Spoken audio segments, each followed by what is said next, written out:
செய்திகளுக்கு பிரதான அனுசரணை வழங்குவோர் பரேச லாஷப்பல் விடி கேஷ் அண்ட் கேரி காஸ்லே கோனேஸ் விடி சூப்பர் ஸ்டோர்.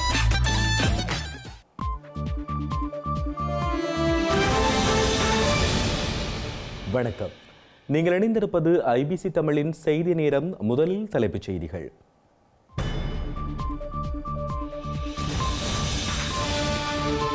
மூத்த தமிழ் ஊடகர் பாரதி மறைவு, தனித்துவமிக்கவர் என பலரும் இரங்கல். தயிட்டி விகாரை உடைக்கப்பட வேண்டும் என்கிறார் ஸ்ரீதரன். தம்புள்ளை கோவில் இடிப்பை சுட்டிக்காட்டி கருத்து. ரணில் மற்றும் சஜித் அணிகளை இணைக்கும் பேச்சில் இழுபறி, கூட்டிணைவதை தடுக்க சிலர் முயற்சிப்பதாக குற்றச்சாட்டு. தமிழ்நாட்டுக்கான கல்வி நிதியை மோசடி அரசு திருப்பிவிட்டதாக சாடும் மு க ஸ்டாலின். 200 இலக்கு ஈரோடு கிழக்கு தேர்தல் ஆரம்பம் எனவும் கருத்து. பிரித்தானியாவில் ஓராண்டிற்குள் 3வது அமைச்சரும் பதவி விலகல். பிரதமர் கெய்ர் ஸ்டார்மருக்கு அதிகரிக்கும் நெருக்கடி.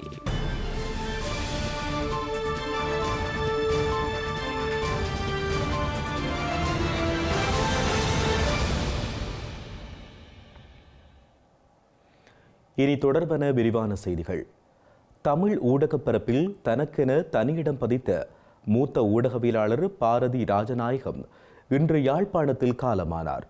உடல் நலம் பாதிக்கப்பட்டிருந்த அவர் இன்று காலமானதாக உறவினர்கள் தெரிவித்துள்ள நிலையில் அவரது மறைவுக்கு தமிழ் ஊடகப் பரப்பில் உள்ளவர்கள் உட்பட பலரும் இரங்கல்களை தெரிவித்து வருகின்றனர். மூத்த ஊடகவியலாளர் ராஜநாயகம் பாரதி தனது 62வது வயதில் யாழ்ப்பாணத்தில் இயற்கை எய்தியுள்ளார். சுமார் 40ற்கு மேற்பட்ட வருட ஊடகத்துறை அனுபவத்தை கொண்டு ராஜநாயகம் பாரதி தினக்குரல் பத்திரிகையின் வாரமலர் மற்றும் இணையதளத்தின் முன்னாள் ஆசிரியராக பணியாற்றியிருந்தார். அரசியல் ஆய்வு மற்றும் கலை செயற்பாடுகளில் மிகுந்த ஆளுமை உள்ளவராக காணப்பட்டிருந்த அவர் இயற்கை எய்தும் வரை வீரகேசரியின் யாழ் பிராந்திய கிளையின் ஆசிரியராகவும் கடமையாற்றியுள்ளார். ஊடகவியலாளர் பாரதி ராஜநாயகத்துடன் பணியாற்றிய அனுபவங்கள் தொடர்பில் மூத்த ஊடகவியலாளர் வீரகதி தனபால சிங்கம் ஐபிசி தமிழ் இவ்வாறு கருத்து வெளியிட்டார். மூத்த பத்திரிகையாளர் ராசநாயகன் பாரதியினுடைய மறைவு பிரம்மத்திலிருந்து சிறந்த ஆளுமையும் அர்ப்பணிப்பு மிக்க பத்திரிகையாளரை நம்மிடமிருந்து அபகரித்து சென்று விட்டது. நான் அவருடன் கிட்டத்தட்ட 35 வருடங்களுக்கும் அதிகான காலமாக வீரகேசரியிலும் தினக்குரலும் பணியாற்றிய அனுபவம் எனக்கு உண்டு. அவர் தன்னுடைய வேலையிலே எந்தளவு சிரத்தையாக இருந்தார் என்பதை பற்றி பத்திரிகை துறையினுடைய சுதந்திரம், பத்திரிகையாளருடைய நலன்கள், ஊடக பரப்பிலே நாங்கள் கடைபிடிக்க வேண்டிய கண்ணியமான நடத்தைகள் போன்ற விடயங்களிலே சிறந்த ஒரு அர்ப்பணிப்புடன் செயற்பட்ட ஒரு நல்ல ஒரு பத்திரிகையாளரை இழந்தது எனக்கு மாத்திரமல்ல, இலங்கை பத்திரிகை துறைக்கே, தமிழ் பத்திரிகை துறைக்கே பெரிய இழப்பு. அவரை போன்ற ஒருவரை நாங்கள் மீண்டும் காண்பது அரிது. ஆனால் அவரை போன்ற ஒருவர் நிச்சயமாக அவரை ஈடு செய்ய முடியாத இழப்பு என்று சொல்வதும் பார்க்க அவரை போன்ற ஒருவர் மீண்டும் மத்தியில் தோன்ற வேண்டும். அவரை போன்ற ஒருவர் மத்தியில் அவரை போன்ற ஒரு அர்ப்பணிப்பு மிக்க பத்திரிகையாளர் மத்தியில் இருக்க வேண்டும் என்பதுதான் உண்மையான யதார்த்தம். அவரை நான் இழந்தது எனது பத்திரிகை துறையில் ஒரு சகாவை இழந்ததற்கு அப்பால் ஒரு உடன்பிறவா சகோதரனை இழந்த ஒரு தவிப்புடன் நான் இந்த கருத்தை உங்களிடம் பதிவு செய்கிறேன். என்னை பொறுத்தவரை அவர் வீரகேசரியில் இருந்து நாங்கள் தினக்குரலுக்கு மாறிய பொழுது முதலில் நான் அவரை கேட்டேன், நீங்களும் வருகிறீர்களா என்று. அவர் சொன்னார், உங்களை போன்ற ஒருவர் வருகின்ற பொழுது நான் ஏன் பயப்பட வேண்டும், வருகிறேன் என்று. என் மீது அந்த அளவுக்கு ஒரு அன்பு வைத்த ஒரு புறவி. அவர் மற்றவர்களை துன்புறுத்துவதிலோ, மற்றவர்களை ஒரு மனது புண்படுவதற்கு ஒரு வார்த்தை சொல்லாத, மற்றவர்களுக்கு தீங்கு இழைப்பதை பற்றி கனவிலும் கூட நிலைக்காத ஒரு புறவி எங்களை விட்டு மிகவும் சிறிய வயதிலே 62 வயதானவருக்கு அவர் சென்று விட்டார். அவர் ஒரு செய்தியாளர் மாத்திரமல்ல, ஒரு வார வெளியீட்டின் ஆசிரியராகவும் கட்டுரைகள், மொழிபெயர்ப்புகள், இலக்கிய விடயதானங்கள் என்று பல்வேறு அம்சங்களையுமே ஆளுமையுடன் கையாண்ட ஒரு சிறந்த பத்திரிகையாளர். அவரது இழப்பு பத்திரிகை துறைக்கு பெரிய இழப்பு. அதை எங்களால் உடனடியாக தாங்க முடியாது இருக்கிறது. அவர் திடீரென்று இன்று அவரது மரண செய்தியை கேட்டபோது என்னால் நம்ப முடியவில்லை. ஏனென்றால் அவர் ஒரு 3 வாரங்களாக பக்கவாத நோயினால் பாதிக்கப்பட்டிருந்த பொழுது நான் அவருடன் மனைவியாருடன் கதைத்தேன். அப்பொழுது அவர் படிப்படியாக சுகமாகிக் கொண்டு வருகிறார் என்று நான் அடுத்த முறை யாழ்ப்பாணம் செல்லும் பொழுது அவரை சந்திப்பதாக எண்ணிக்கொண்டிருக்கின்ற வேளையிலே நண்பர்கள் மூலம் இந்த செய்தியை அறிந்து நான் துடித்து போனேன். அது எனக்கு பெரிய அதிர்ச்சியாக இருக்கிறது.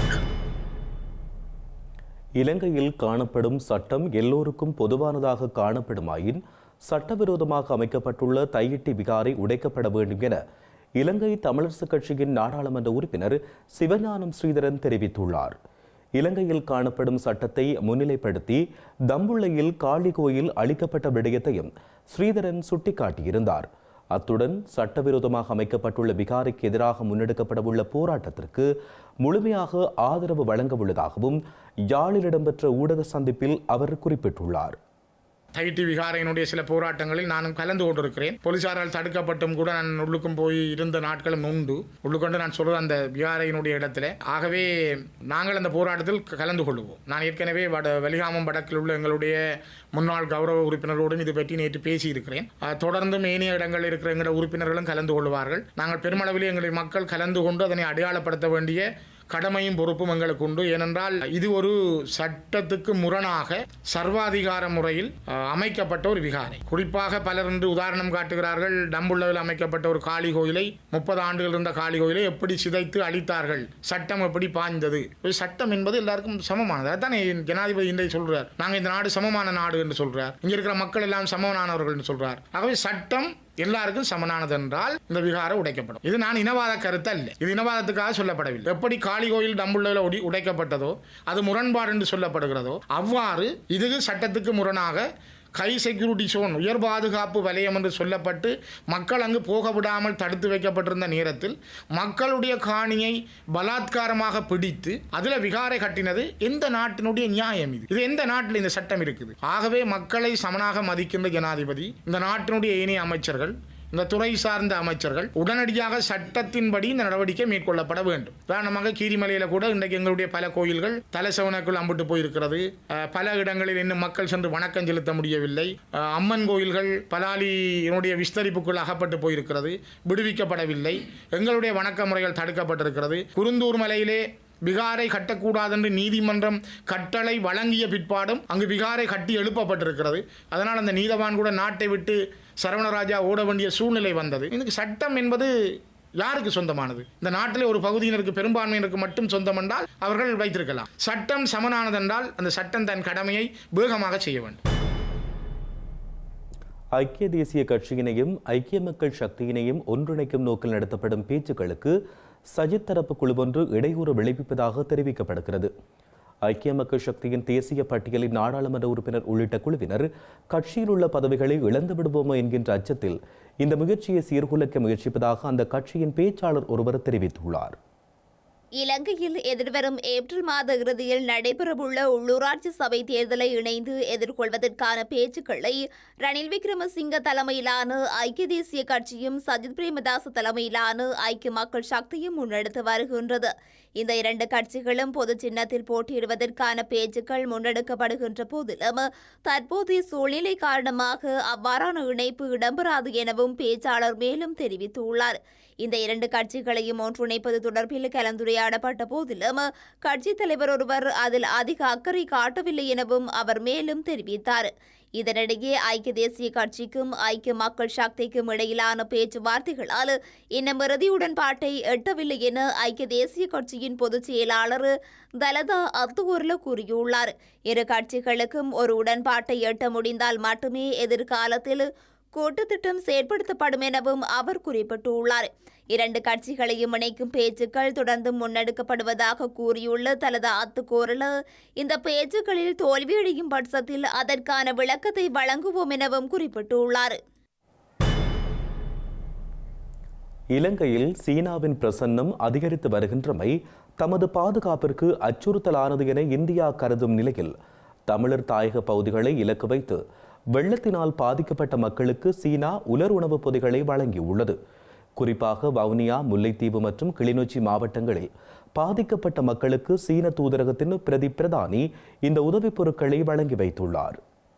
தமிழர் தாயக பகுதிகளில் சீனாவின் பிரசனங்கள் பல்வேறு வழிகளில் அதிகரித்து வருகின்றமை உற்றுநோக்கலை ஏற்படுத்தியுள்ள நிலையில் 3 மாவட்டங்களில் பாதிக்கப்பட்ட மக்களுக்கு சீனா உதவிப் பொருட்களை பகிர்ந்தளித்துள்ளது. சீனா மற்றும் ஸ்ரீலங்காவின் நட்புறவின் பயனாக சீனாவின் சகோதர பாசம் எனும் வாசகத்துடன் ஸ்ரீலங்காவிற்கான சீன தூதரகத்தின் பொறுப்பதிகாரி ஜூன் ஜாவை தலைமையில் கிளிநொச்சி மாவட்டத்தில் பாதிக்கப்பட்ட தெரிவு செய்யப்பட்ட குடும்பங்களுக்கு சீனா உலருணவு பொதிகளை வழங்கி வைத்துள்ளது. மாவட்ட அரசாங்க அதிபர் எஸ் முரளிதரன் தலைமையில் நடைபெற்ற இந்த நிகழ்வானது கிளிநொச்சி மாவட்ட செயலக மாநாட்டு மண்டபத்தில் நண்பகல் 3 மணிக்கு இடம்பெற்றுள்ளது. சீன தூதரகத்தினால் வடமாகாணத்தில் 2470 குடும்பங்களுக்கு 6490 ரூபாய் பெறுமதியான உலருணவு பொதிகள் வழங்கப்படவுள்ள நிலையில் கிளிநொச்சி மாவட்டத்தில் 350 குடும்பங்களுக்கு வழங்கப்படவுள்ளன. இந்த நிலையில் இதில் முதல் கட்டமாக இன்று கரைச்சி பிரதேச செயலக பிரிவுக்குட்பட்டு தெரிவு செய்யப்பட்ட குடும்பங்களுக்கு இந்த உலருணவு பொதிகள் வழங்கி வைக்கப்பட்டன. குறித்த நிகழ்வில் மாவட்ட செயலக நிர்வாக உத்தியோகத்தர், மாவட்ட அனர்த்த முகாமைத்துவ பிரிவின் உதவி பணிப்பாளர் கோகுல்நாத், சீன துணை தூதரக ஏனைய அதிகாரிகள், பொதுமக்கள் என பலரும் கலந்து கொண்டிருந்தனர். இதேபோன்று முல்லைத்தீவு மாவட்டத்தில் சீன அரசாங்கத்தினால் 350 குடும்பங்களுக்கு உலருணவு பொதிகள் வழங்கப்பட உள்ளதுடன் இதில் முதல் கட்டமாக இன்று கரைதுறைப்பற்று பிரதேச செயலக பிரிவுக்குட்பட்டு தெரிவு செய்யப்பட்ட 100 குடும்பங்களுக்கு இந்த உதவிகள் பகிர்ந்தளிக்கப்பட்டுள்ளன. முல்லைத்தீவு மாவட்ட செயலக பண்டாரவன்னியின் மாநாட்டு மண்டபத்தில் நண்பகல் 12:30 மணிக்கு மாவட்ட அரசாங்க அதிபர் உமாமகேஸ்வரன் தலைமையில் இந்த உதவிப் பொருட்கள் வழங்கப்பட்டுள்ளன. ஏனைய 250 பொதிகளும் மாவட்டத்தின் ஏனைய பிரதேச செயலக பிரிவுகளில் தெரிவு செய்யப்பட்ட மக்களுக்கு வழங்கி வைக்கப்பட உள்ளது. முன்னதாக வவுனியா மாவட்ட செயலக கேட்போர் கூடத்தில் இன்று காலை 10 மணியளவில் தெரிவு செய்யப்பட்ட குடும்பங்களுக்கு ஸ்ரீலங்காவிற்கான துணை தூதரக பொறுப்பதிகாரி ஜூஜாவை தலைமையில் உலருணவு பொதிகள் வழங்கப்பட்டிருந்தமையும் குறிப்பிடத்தக்கது. ஸ்ரீலங்காவின் முன்னாள் அமைச்சர் கெஹலிய ரம்புக்வெல்ல பெற்ற நட்டஈட்டு தொகையை பயன்படுத்தி மாவட்டம் ஒன்றை அபிவிருத்தி செய்திருக்க முடியும் என அமைச்சர் பிமல் ரத்நாயக்க தெரிவித்துள்ளார். தூய்மையான இலங்கை திட்டத்தின் கீழ் கிளிநொச்சி தொடருந்து நிலையத்தை பார்வையிட்ட பின்னர் ஊடகங்களுக்கு கருத்து வெளியிட்ட போதே அவர் இதனை கூறியுள்ளார். கிளிநொச்சிக்கு இன்று விஜயம் மேற்கொண்டிருந்த போக்குவரத்து அமைச்சர் பிமல் ரட்நாயக்க இன்று பிற்பகல் கிளிநொச்சி தொடருந்து நிலையத்திற்கு சென்று நிறை குறைகளை கேட்டறிந்து கொண்டதுடன் பயணிகளுடனும் கலந்துரையாடியுள்ளார். இதன்போது ஊடகங்களுக்கு கருத்து வெளியிட்ட முன்னாள் அமைச்சர் கெஹலிய ரம்புக்வெல்ல நட்ட ஈடாக பல கோடிகளை பெற்றுக் கொண்டதாக கூறியுள்ளார். எனினும் யுத்தத்தால் பாதிக்கப்பட்ட மக்களுக்கு 5 முதல் அதிகபட்சமாக 10 லட்சம் ரூபாய் வரை மாத்திரமே வழங்கப்பட்டதாக அவர் குறிப்பிட்டுள்ளார். கெஹலிய ரம்புக்வெல்லவிற்கு வழங்கப்பட்ட நட்ட ஈட்டை மாவட்டம் ஒன்றுக்கு வழங்கியிருக்கலாம் எனவும் போக்குவரத்து அமைச்சர் கூறியுள்ளார். பாதுகாப்பற்ற தொடருந்து கடவைகள் நாடு முழுவதும் காணப்படும். அதேவேளை அவற்றில் கடமைகளில் ஈடுபட்டுள்ளவர்களுக்கு வழங்கப்படும் சம்பளமும் போதுமான அளவு அல்ல என்பதுடன் அவர்களுக்கான சம்பளமும் அதிகரிக்கப்பட வேண்டும் எனவும் அவர் கூறியுள்ளார். இந்த பிரச்சினைக்கு மக்களுடன் கலந்துரையாடி தீர்வு எட்டப்பட வேண்டும் எனவும் அதனை விரைவில் செய்வோம் எனவும் பிமல் ரட்நாயக்க சுட்டிக்காட்டியுள்ளார். கிளிநொச்சி வைத்தியசாலையில் மின்பரப்பாக்கி இயங்காத விடயம் தொடர்பில் தேசிய மக்கள் சக்தியின் மாவட்ட அமைப்பாளர் பார்வையிட்டு சுகாதார அமைச்சுக்கு தகவல் வழங்கியுள்ளதாகவும் இது தொடர்பாக விரைவாக நடவடிக்கை எடுக்கப்படும் எனவும் அமைச்சர் பிமல் ரட்நாயக்க மேலும் தெரிவித்துள்ளார். ஸ்ரீலங்காவின் சுங்கத்தினால் இந்த ஆண்டின் ஜனவரி மாதத்தில் விடுவிக்கப்பட்ட கொள்கலன்கள் தொடர்பான தகவல்களை வழங்குமாறு முன்னாள் நாடாளுமன்ற உறுப்பினர் திரு உதய கம்மன்பில கோரிக்கை விடுத்துள்ளார். ஸ்ரீலங்காவின் சுங்கத்துக்கு இது தொடர்பான கடிதம் ஒன்றை உதய கம்மன்பில அனுப்பி வைத்துள்ளார். ஸ்ரீலங்காவின் சுங்கத்தினால் கடந்த மாதத்தில் சுங்க சோதனையின்றி எத்தனை கொள்கலன்கள் விடுவிக்கப்பட்டன என உதயன் கம்மன்பில கேள்வி எழுப்பியுள்ளார். அந்த கொள்கலன்களில் உள்ள சரக்குகளுக்கான உரிமையாளர்களாக குறிப்பிடப்பட்டுள்ளவர்களின் பெயர் விவரங்களையும் அவர் கோரியுள்ளார். இந்த சரக்குரிமையாளர்கள் கடந்த காலங்களில் சுங்க குற்றங்கள் எதனையும் மேற்கொண்டுள்ளார்களா மற்றும் அந்த குற்றங்கள் எவை எனவும் உதயன் கம்மன்பில வினவியுள்ளார். சிவப்பு மற்றும் செம்மஞ்சள் முனையங்கள் வழியாக அனுப்புவதற்கு பரிந்துரைக்கப்பட்ட கொள்கலன்களில் என்ன பொருட்கள் இருந்த எனவும் அந்த கொள்கலன்கள் எந்த நாடுகளிலிருந்து அனுப்பப்பட்டவை எனவும் அவர் மேலும் கேள்வி எழுப்பியுள்ளார். முன்னதாக கொழும்பு துறைமுகத்திலிருந்து சோதனைகளின்றி கொள்கலன்கள் விடுவிக்கப்பட்டமை தொடர்பாக மேல்மாகாண ஆளுநர் ஹனீப் யூசுப்பிற்கு எதிராக குற்றம் சாட்டப்பட்டிருந்தது. எனினும் இந்த குற்றச்சாட்டை நிராகரித்திருந்த அமைச்சர் பிமல் ரட்நாயக்கு சர்ச்சைக்குரிய 323 கொள்கலன்களும் சட்ட விதிமுறைகளுக்கு அமையவே விடுவிக்கப்பட்டுள்ளதாகவும் இந்த வெடிக்கத்தில் மோசடி இடம்பெற்றுள்ளதாக கூறுபவர்கள் உரிய சாட்சியங்களுடன் அது தொடர்பில் முறைப்பாடு செய்ய முடியும் எனவும் கூறியிருந்த நிலையில் உதயன் கமன்வில விடுவிக்கப்பட்ட கொள்கலன்களின் விவரங்களை கோரியுள்ளார். பாடசாலைகளுக்குரிய ஆடைகளை அணியாமல் சாதாரண உடையில் பாடசாலை செல்கின்ற பெண் ஆசிரியர்களுக்கு ஆடைகளை மாற்றுமாறு அதிபர்கள் அறிவுறுத்துகின்றமை தொடர்பில் விசேட விசாரணைகள் ஆரம்பிக்கப்பட்டுள்ளன. அதிபர்கள் சிலர் பெண் ஆசிரியர்களுக்கு அழுத்தங்களை பிரிவிக்கின்றமை தொடர்பில் கிடைக்கப்பெற்ற முறைப்பாடுகளை அடுத்து இந்த நடவடிக்கை எடுக்கப்பட்டுள்ளது. தமது தனிப்பட்ட தீர்மானத்திற்கமைய ஆசிரியர்கள் எவ்வாறான ஆடைகளை அணிய வேண்டும் என்பதை வரையறுத்துள்ளதாக பிரதி கல்வி அமைச்சர் மதுர செனவரத்ன கூறியுள்ளார். சுற்றறிக்கைகளிலோ அல்லது சேவை அரசியல் அமைப்புகளிலோ ஆசிரியர்களுக்கு குறிப்பிட்ட ஆடை அணிய வேண்டும் என பரிந்துரைக்கப்படவில்லை என தெரிவித்த பிரதியமைச்சர், பாடசாலை ஆசிரியர்களின் ஆடை தொடர்பில் அதிபர்கள் தனிப்பட்ட தீர்மானங்களை எடுக்க முடியாது எனவும் குறிப்பிட்டார். சில அதிபர்கள் தனிப்பட்ட ரீதியில் மேற்கொள்ளும் இவ்வாறான தீர்மானங்களினால் பாடசாலைகளிலும் பரீட்சை மதிப்பீட்டு நிலையங்களிலும் பிரச்சினைகள் ஏற்பட்டுள்ளதாகவும் அதிபர்களின் இவ்வாறான செயற்பாடுகளை தடுக்க கல்வி அமைச்சு அதிகாரிகள் மட்டத்தில் விசாரணைகளை ஆரம்பித்துள்ளதாகவும் அவர் தெரிவித்தார். ஆசிரியர்களின் ஆடை தொடர்பில் தனிப்பட்ட தீர்மானங்களை எடுக்க வேண்டாம் என எதிர்காலத்தில் அதிபர்களுக்கு அறிவிக்கப்படும் எனவும் ஏதேனும் பிரச்சினை இருப்பின் அமைச்சிடம் கேட்டு தேவையான நடவடிக்கைகளை எடுக்குமாறும் பிரதியமைச்சர் சுட்டிக்காட்டியுள்ளார். இதேவேளை உயர்தர பரீட்சை மதிப்பீட்டு நிலையத்தில் கடமையாற்றிய பெண் ஆசிரியர்களை சேலை அணிந்து வருமாறு மகரகம ஜனாதிபதி உயர்தர பாடசாலை அதிபர் தெரிவித்தமை தொடர்பில் விசேட விசாரணைகள் ஆரம்பிக்கப்பட்டுள்ளதாக மதுர செனவரத்ன தெரிவித்தார். அத்துடன் பெனிப்பிட்டிய தர்மபால உயர்தர பரீட்சை நிலைய அதிபர் ஆசிரியர்களை புடவை அணிந்து வருமாறு தெரிவித்தமை தொடர்பில் ஆராய கல்வி அமைச்சின் செயலாளர் தலைமையில் குழு ஒன்று நியமிக்கப்பட்டுள்ளதாகவும் அந்த குழுவின் அறிக்கையின் பிரகாரம் அதிபருக்கு எதிராக நடவடிக்கை எடுக்கப்படும் எனவும் பிரதி கல்வி அமைச்சர் மதுர செனவரத்ன மேலும் கூறியுள்ளார். கல்கிசை காவல்துறை நிலையத்தில் கடமையாற்றும் காவல்துறை உத்தியோகத்தர் ஒருவர் T56 ரக துப்பாக்கி மற்றும் அதற்கு பயன்படுத்துகின்ற 30 தோட்டாக்களுடன் காணாமல் போயுள்ளார். இந்த காவல்துறை அதிகாரி கடமைக்கு செல்வதாக கூறிவிட்டு சென்ற போதிலும் அவர் தற்பொழுது வெளிநாடு பயணமாகியுள்ளமை விசாரணைகளில் தெரிய வந்துள்ளது. கல்கிசை காவல் நிலையத்தில் பணியாற்றும் காவல்துறை உத்தியோகத்தர் நேற்று 8ஆம் தேதி மாலை 6 மணி முதல் காவல் நிலையத்திலிருந்து சற்று தொலைவில் உள்ள வீதி தடுப்பு பணியில் ஈடுபட்டிருந்தார் என தெரிவிக்கப்பட்டுள்ளது. இந்த கடமைக்காக மாலை 5:30 மணியளவில் காவல்துறை உத்தியோகத்தர் கல்கிசை காவல் நிலையத்திற்கு சென்று T56 துப்பாக்கி மற்றும் அதற்கு பயன்படுத்தப்படும் 30 தோட்டாக்களை பெற்றுக்கொண்டு தனது கடமை நிலையத்திற்கு செல்வதாக கூறிவிட்டு சென்றுள்ளார். இருப்பினும் சம்பந்தப்பட்ட வீதி தடுப்பு பகுதிக்கு அந்த காவல்துறை உத்தியோகத்தர் பணிக்கு செல்லாததை அடுத்து விசாரணைகளை மேற்கொண்ட அதிகாரிகள் அவரது தொலைபேசிக்கு அழைப்பு எடுத்துள்ளனர். எனினும் சம்பந்தப்பட்ட காவல்துறை அதிகாரி தொலைபேசி அழைப்புக்கு பதிலளிக்கவில்லை என தெரிவிக்கப்பட்டுள்ளது. இதனைத் தொடர்ந்து மேற்கொள்ளப்பட்ட விசாரணையில் சம்பந்தப்பட்ட காவல்துறை அதிகாரி நேற்றிரவு 10:15 மணியளவில் விமானம் மூலம் துபாய்க்கு சென்றமை தெரிய வந்துள்ளது. அனுராதபுரத்தைச் சேர்ந்த 25 வயதுடைய இந்த இளம் காவல்துறை உத்தியோகத்தரை இலங்கைக்கு அழைத்து வர சர்வதேச காவல்துறை மூலம் தேவையான நடவடிக்கைகள் எடுக்கப்பட்டுள்ளதாக ஸ்ரீலங்கா காவல்துறை கூறியுள்ளது. காவல் நிலையத்திலிருந்து சட்டவிரோதமாக காவல்துறை உத்தியோகத்தரால் எடுத்துச் செல்லப்பட்டு T56 துப்பாக்கி மற்றும் அதற்கு பயன்படுத்தப்படும் 30 தோட்டாக்களை மீட்பதற்கான விசாரணைகளை 4 புலனாய்வு குழுக்கள் முன்னெடுத்து வருகின்றன. ஸ்ரீலங்கா போக்குவரத்து சபையின் வவுனியா சாலையின் பொறியியலாளர்களுக்கான மேலதிக நேர கொடுப்பனவு வழங்கப்பட வேண்டும் என முன்வைக்கப்பட்ட பணி புறக்கணிப்பு போராட்டம் பேச்சுவார்த்தை அடுத்து தற்காலிகமாக கைவிடப்பட்டுள்ளது.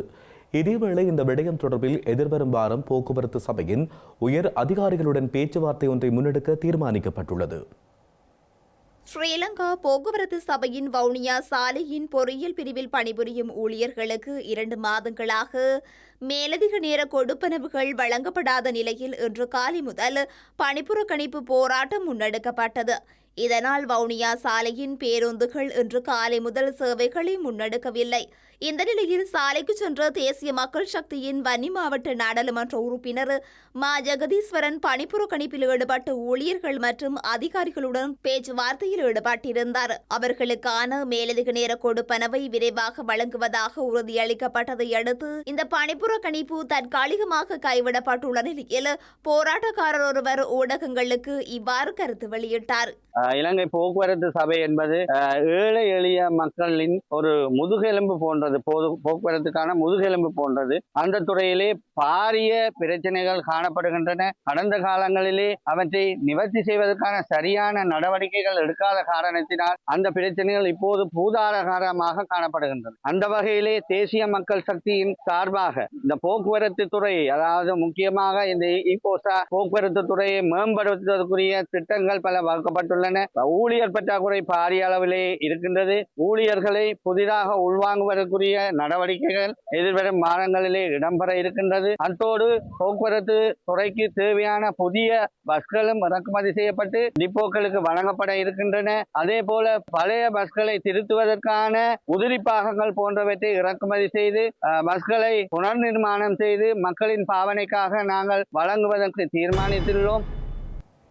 செய்திகளின் நிறைவாக இனி மீண்டும் தலைப்புச் செய்திகள்.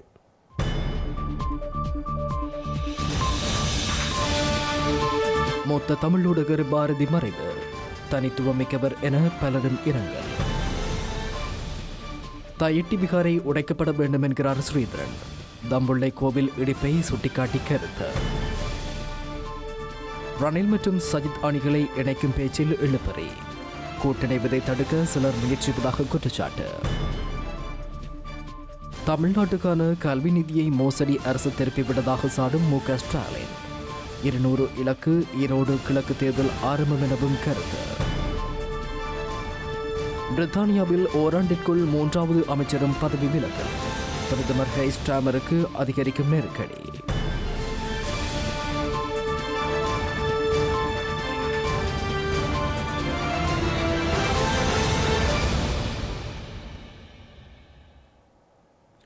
இத்துடன் ஐபிசி தமிழின் இன்றைய செய்தி நேரம் நிறைவடைகிறது.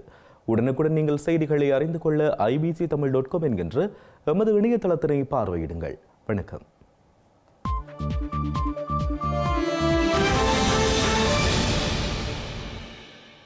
இல்லத்தரசிகள் எப்பொழுதும் உச்சரிக்கும் பெயர்கள் விடி கேஷ் அண்ட் கேரி, விடி சூப்பர் ஸ்டோர். இல்லங்கள் தோறும் சுவையான உணவு வகைகள் தயாரிக்க தேவையான அனைத்து பொருட்களும் ஓரிடத்தில் ஒரே நேரத்தில் தெரிவு செய்யலாம். சமையல் அறைக்கு தேவையான சமையல் பாத்திரங்கள், கிரைண்டர், மிக்சர், மரக்கறி வகைகள், கடல் உணவுகள், அரிசி முதல் அத்தனை தானிய வகைகளும் மலிவு விலைகளில் கிடைக்கின்றன. விஜயம் செய்யுங்கள். விடி கேஷ் அண்ட் கேரி, 1115 ரோக்காய், பாரிஸ் 10, லா ஷப்பல்.